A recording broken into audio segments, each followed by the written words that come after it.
Should the government subsidize individual and family health insurance?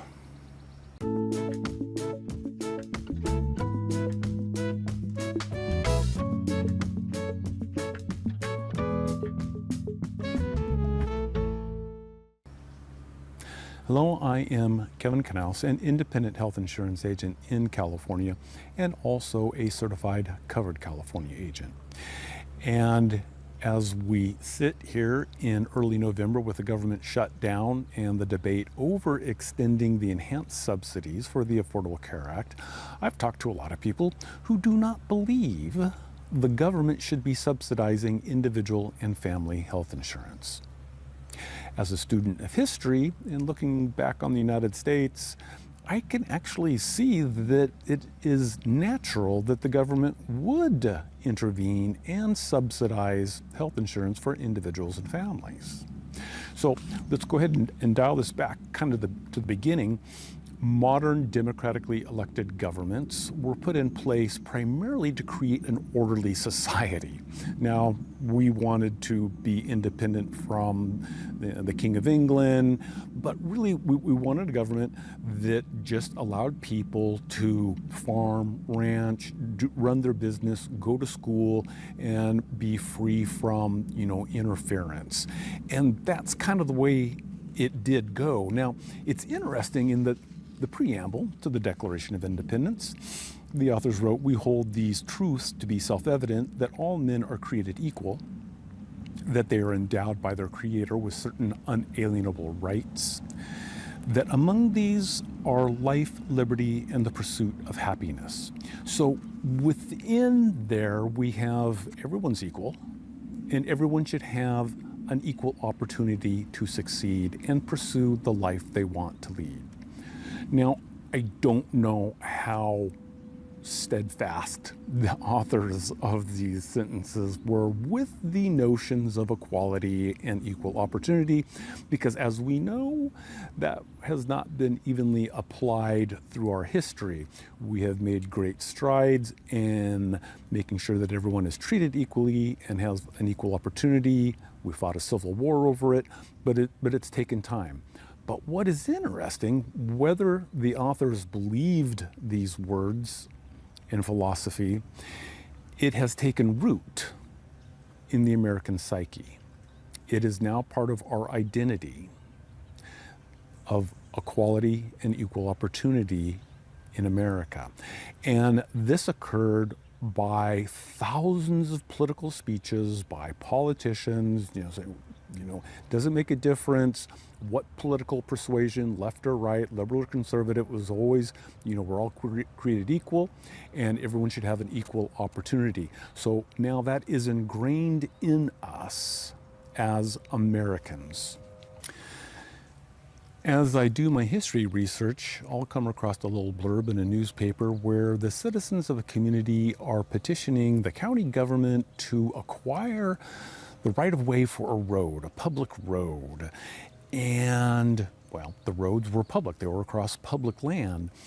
But in the early life of California, it was somewhat of the tragedy of the commons.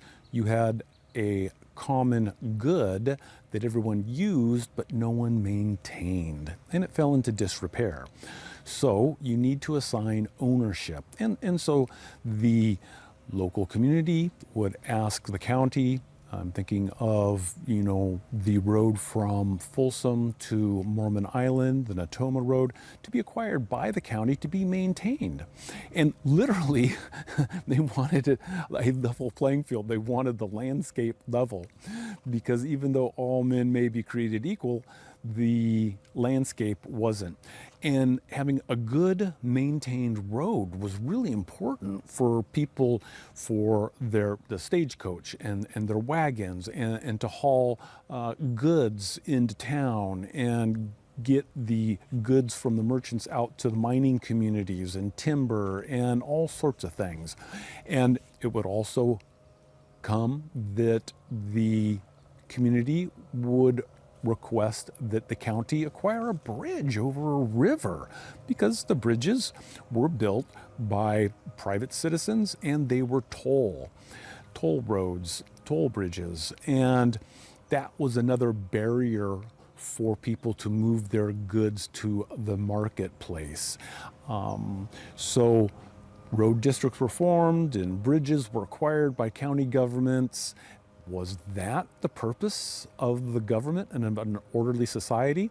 Not necessarily, but it was a way for the government to help create equal opportunity for everyone. And the roads were important, especially if you were a child that you needed to get to school. So having a good road to get to school, a public school. And that was another institution that we have in the United States in our identity of, free public education. And so we would have school districts, and the local people would tax themselves. They would receive some money from the state. They would rally around, build a schoolhouse so their children could go to school. And it was widely acknowledged even today that a person who has an education, can read, write, do arithmetic, is more efficient. They're more productive. They make good employees. They're good community members. So it's this notion of equality because the children that went to this school, some of their parents were of humble means, and then there may have been some very wealthy parents and their students. So they all work together in this public school setting. And that furthers the notion of, equality. Now, of course, like I mentioned, it wasn't always evenly applied, and people are still fighting for good, equal schools, but that is part of our identity, is this equality and equal opportunity. Now, of course, we had the Civil War. I won't get into that. And America just kind of went along. And then World War I came along, and that kind of changed the way we see ourselves, the United States, in the global community, and how the world saw us. And what was interesting is that a lot of the politicians and elected officials understood that agriculture, the farm sector, was part of the national defense. Because if a country could not feed itself, it was vulnerable. It was vulnerable to stronger countries to manipulate them or invade them, especially if you had to import all your food. And we were exporting more grain and all kinds of different products overseas. But particularly in the farm sector, we would have big booms and then bust, big wheat harvests, and then the prices would drop, and some of the farmers couldn't stay in business, and that wasn't good. You wanted a stable farm economy. So the USDA, got involved and created different programs to eliminate monopolies, but also price supports, commodity price supports, so that farmers knew that they were going to have a baseline income, they could pay for their tractors, and they wouldn't go out of business. And then later on, as these products they were producing became so valuable, one hailstorm, a freeze, a flood, could wipe out a crop and wipe out a farmer. And of course, the farmers in the 20th century, they were buying lots of fertilizer and different farm machinery. So crop insurance became very important. And so the federal government got involved with crop insurance that a farmer could buy, so that if there was one of those catastrophes, they wouldn't be completely wiped out. So the federal government has gotten involved with the agriculture sector to subsidize it and create a stable environment, an orderly environment. And flooding is another issue that I'm familiar with at my own house here. Luckily, it did not get in the house, but flood insurance. Now, when it comes to urban areas, a lot of the insurance companies just kind of got out of the flood insurance because it would just overwhelmed them, and they just couldn't do it. And the cost of the insurance became so high that most urban, suburban dwellers like myself couldn't afford it. So, federal government through FEMA, creates the National Flood Insurance Program. And I do have flood insurance, and it is subsidized, and I appreciate that. I have not had to use it. But it is there to help protect my investment, and that allows me the opportunity to move forward, be efficient, be sustainable, and contribute. Then, of course, after World War II, medicine became more advanced. Hospitals, operating rooms, more drugs and procedures to treat illnesses, and healthcare became more expensive. To the point, for some people that had retired, they couldn't afford a trip to the hospital. It would just wipe them out.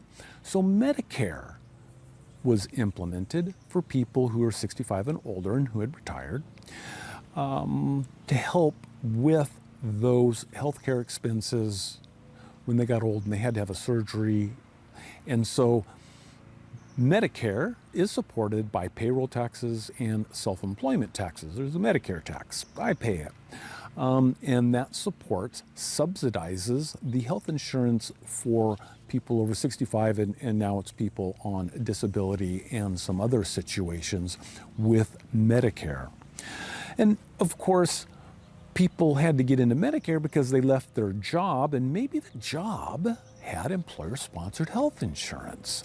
And so within our country, many of the large corporations, even small corporations and companies, would offer health insurance to their employees, and if not completely paid for, in later years, the employers would make a contribution to the employee's health insurance. They subsidized the health insurance. It was a perk of being an employee. And of course, if you left the company and lost your health insurance, that could be a problem. But COBRA, the Congressional Omnibus Reconciliation Act, 1986, that allowed people to keep their employer-sponsored plan. We call it COBRA today. COBRA isn't as important because we do have the Affordable Care Act, but that's where the gap was.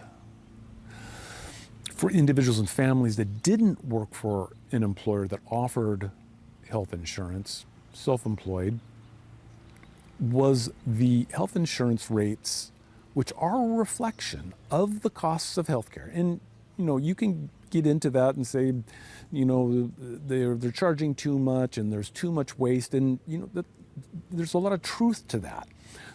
But it comes down to that health insurance is reflecting the cost of hospital services and prescription drugs and physician services. And that all gets wrapped up, and it's very, very expensive. And we have this philosophy, this notion, this identity that we're all created equal. Everyone should have an equal opportunity.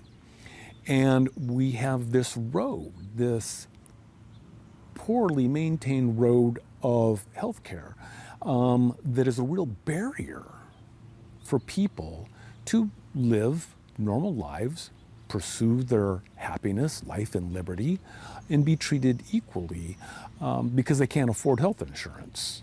So it's a natural extension of the government to provide a subsidy so individuals and families can afford health insurance, and they can go to school and move forward with their lives. It's not a real big ask.